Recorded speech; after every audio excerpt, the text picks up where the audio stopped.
안녕하십니까. 뉴스데스크 강원입니다. 강릉 오봉저수지 저수율이 사상 처음으로 25%대가 무너지며 오늘 기준 24.6%까지 떨어졌습니다. 강릉시는 오봉저수지 저수율 25%가 무너지면서 김홍규 강릉시장을 본부장으로 재해대책본부를 가동하고 있습니다. 재해대책본부에서는 현재 85%까지 낮춘 상수도 가압류를 80%로 5%포인트 더 낮췄습니다.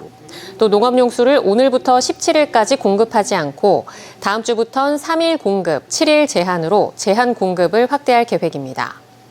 오봉저수지의 저수율은 2000년 26%, 2017년 26.1%까지 떨어졌지만 올해 최저 저수율을 경신했습니다.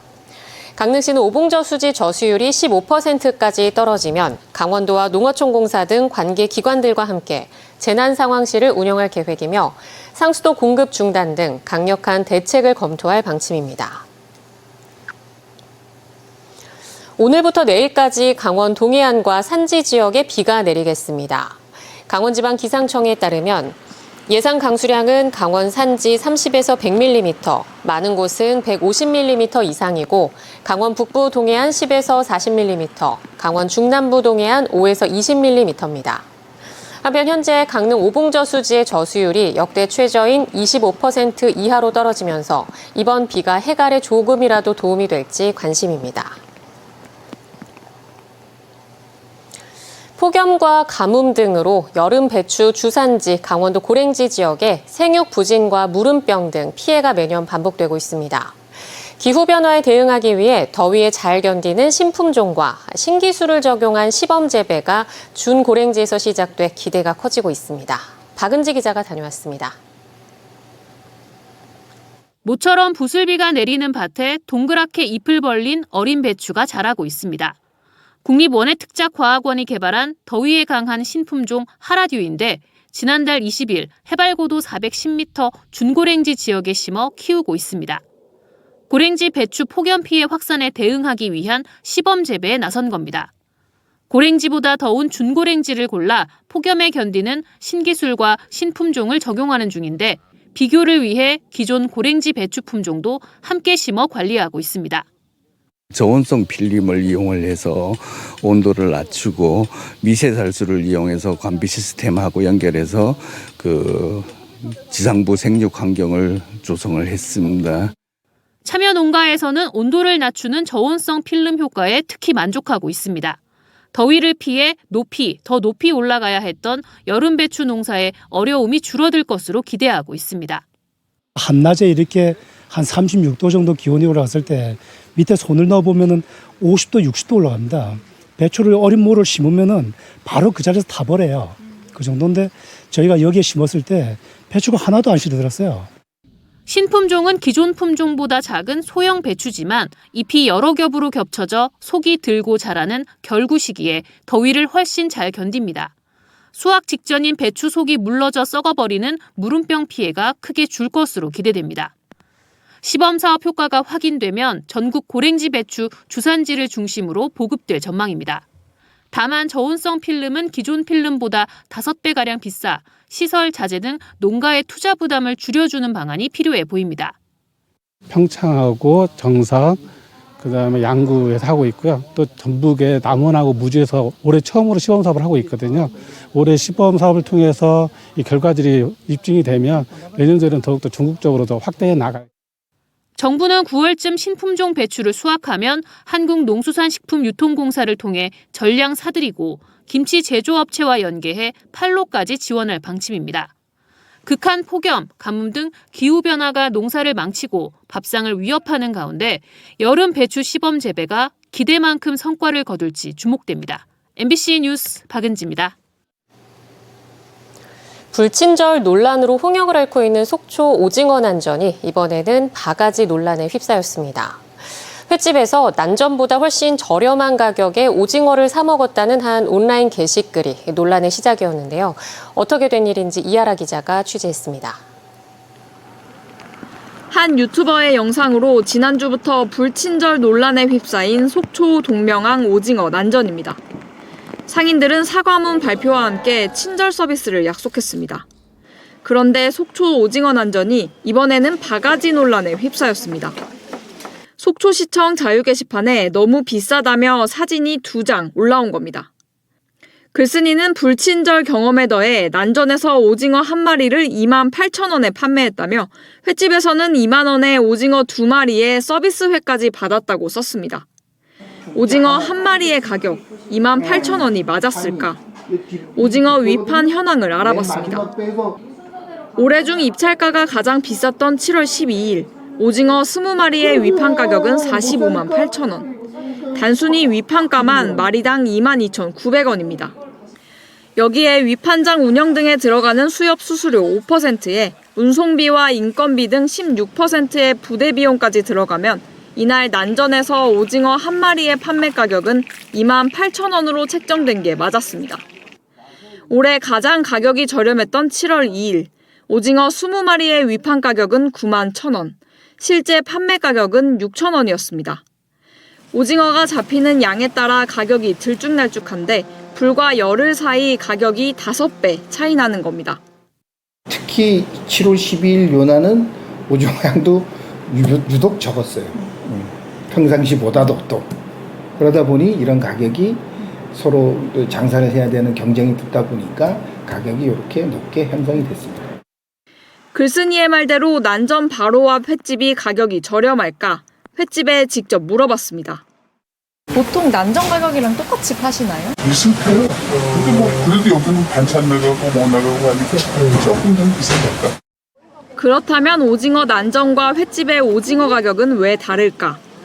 횟집을 운영하는 상인들은 동해 오징어 어획량이 크게 줄어든 반면 서해에서는 풍어를 이뤄 가격이 더 저렴해 서해 오징어를 들여올 때도 많다고 말합니다.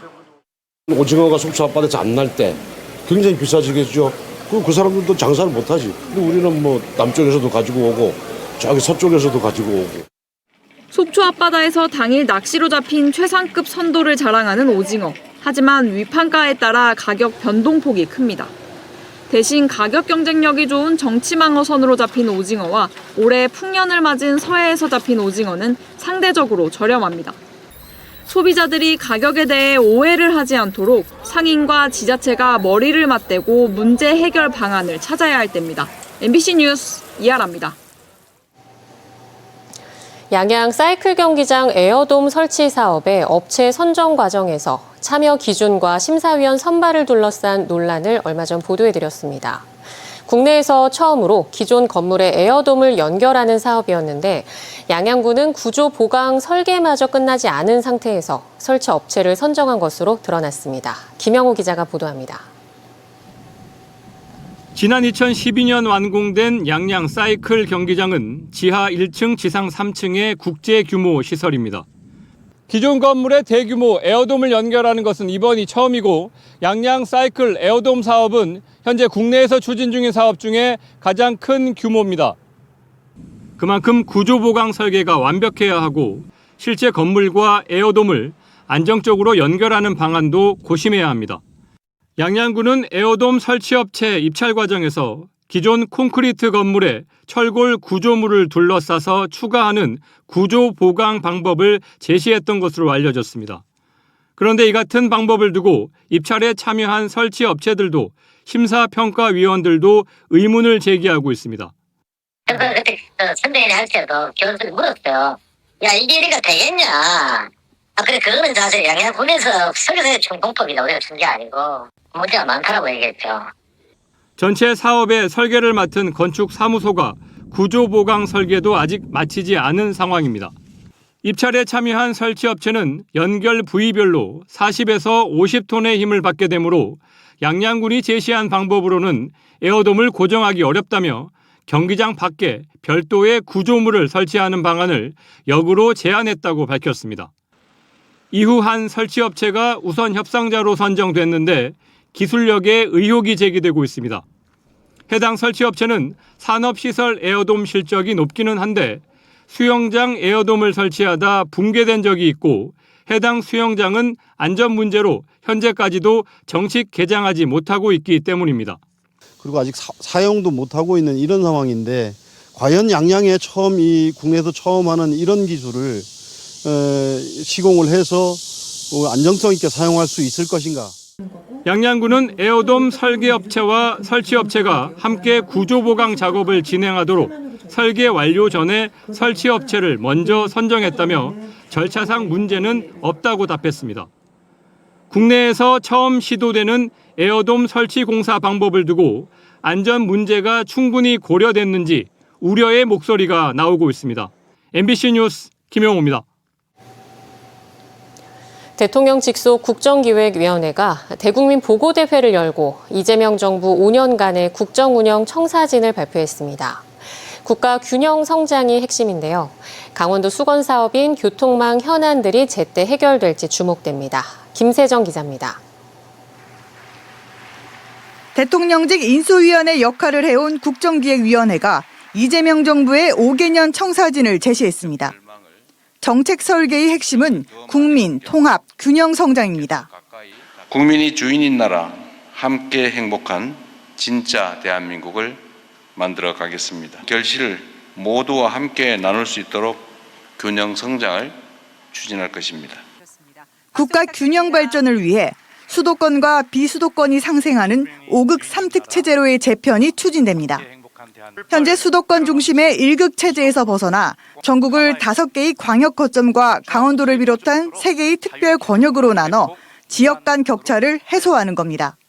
5극 3특마다 특화된 첨단 산업을 배치하는 전략을 세워서 지역마다 첨단 산업을 일으키고 어느 지역에서나 고르게 교육, 문화, 복지의 혜택을 누릴 수 있도록 할 것입니다.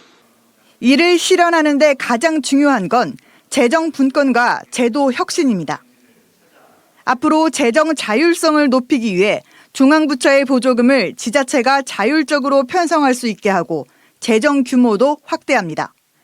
특히 강원도가 취약한 SOC 사업은 예비 타당성 조사 대상 기준을 기존 사업비 500억 원에서 1,000억 원으로 올립니다.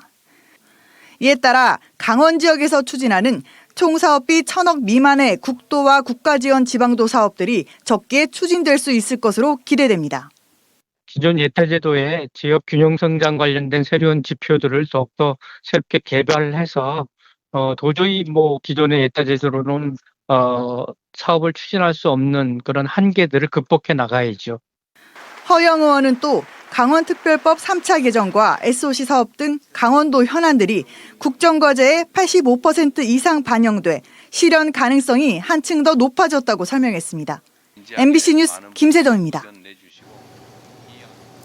불법 정치자금 수수 등의 의혹을 받고 있는 권성동 국회의원이 최근 통일교 소유의 골프장에서 골프를 치는 영상까지 공개되자 지역민들의 비난이 이어지고 있습니다. 시민언론 뉴탐사는 최근 통일교로부터 불법 정치자금을 수수한 의혹을 받고 있는 권성동 의원이 얼굴을 알아볼 수 없을 정도로 마스크로 가린 채 골프를 치는 영상을 공개했습니다. 이에 대해 많은 시민들이 권 의원을 비난하는 댓글을 달고 있습니다. 또 최근 강릉 지역 가뭄이 심해지고 있는 가운데 권 의원이 지역구를 돌아보지 않고 골프장에서 골프를 치고 있었다며 강릉시 가뭄 관련 기사에도 권 의원 비난 댓글이 이어지고 있습니다. 강원FC 이사회가 내년 시즌 강릉시 홈경기 개최 결정과 관련한 입장문을 발표했습니다. 이사회는 일련의 사안에 대해 춘천시가 김병지 대표와의 면담 요청과 실무자 접촉을 통한 해결도 거부했고 2022년에도 동일한 공모 방식으로 진행했는데 당시 춘천시도 이의 없이 참여했다고 밝혔습니다. 강원FC는 모든 과정이 공정하고 투명해야 하며 성실하게 준비한 주체가 존중받아야 한다는 원칙을 지켰다고 강조했습니다. 이사회는 특정 지역을 배제하거나 차별하려는 의도는 없으며 앞으로도 도민 전체의 신뢰를 받을 수 있도록 원칙을 지켜나가겠다고 밝혔습니다. 강릉시가 추진하고 있는 북강릉 케이블카 조성 사업의 노선안이 당초 계획보다 3분의 1가량 축소된 채 확정됐습니다. 강릉시는 당초 계획했던 소도랑에서 영진항 구간 4.8km 길이 노선 가운데 소도랑에서 등대 꼬댕이 공원 구간 1.5km를 제외한 3.3km 직선 구간안을 최종 확정했습니다. 강릉시는 6차례 주민 설명회를 연 결과 안전사고와 생활권 침해 문제 등의 우려가 나와 계획을 수정했다며 다음 달쯤 민간 제한 사업 공모를 진행할 계획이라고 설명했습니다. 속초시가 오늘 근로자 종합복지관에서 영랑호 관광단지 조성 사업에 대한 주민 설명회를 열었습니다. 이번 설명회에서는 사업계획과 전략 환경 영향평가 초안에 대한 설명과 함께 민간 사업자와 용역사 분야별 전문가, 속초시 관계 공무원을 상대로 질의응답이 진행됐습니다. 속초시는 올해 초 민간 사업자로부터 관광단지 지정 신청을 접수했으며 이번 주민 설명회 이후 강원도의 영랑호 관광단지 구역 지정을 신청할 계획입니다. 영랑호 관광단지 조성 사업은 2031년까지 약 131만 제곱미터 규모 부지에 1조 원을 투입해 숙박시설과 스포츠센터, 대규모 수영장 등을 조성하는 계획입니다. 태백소방서가 현재 위치에 새로 지어집니다. 새로 짓는 태백소방서는 내년까지 모두 142억 원의 사업비를 들여 기존 건물을 철거한 뒤 지하 1층, 지상 4층, 연면적 약 3,500제곱미터 규모로 세워집니다. 신축 기간 태백소방서는 옛 고용노동부 태백지청 건물로 옮겨 행정과 구급 업무를 수행합니다. 법원이 중대재해처벌법 위반 혐의로 기소된 석탄공사 전 사장에 대해 무죄를 선고한 데 대해 노동계가 비판 성명을 냈습니다. 민주노총 태백 정선지부는 성명을 통해 태백 장성광업소에서 일하던 노동자가 목숨을 잃은 사건에 경영 책임자의 책임을 면죄해준 판결이라고 비판했습니다. 또 광산에서 출수재해는 누구나 알고 있고 광산안전법과 관련 매뉴얼에 안전 규정이 있지만 법원은 미처 대비할 수 없는 상황이라는 말로 책임을 부정했다고 지적했습니다. 특히 이번 판결은 공공기관에 대한 중대재해처벌법 첫 기소 사건인 만큼 이후에 끼칠 영향이 우려된다고 덧붙였습니다. 강원뉴스 마칩니다. 시청해주신 여러분 고맙습니다.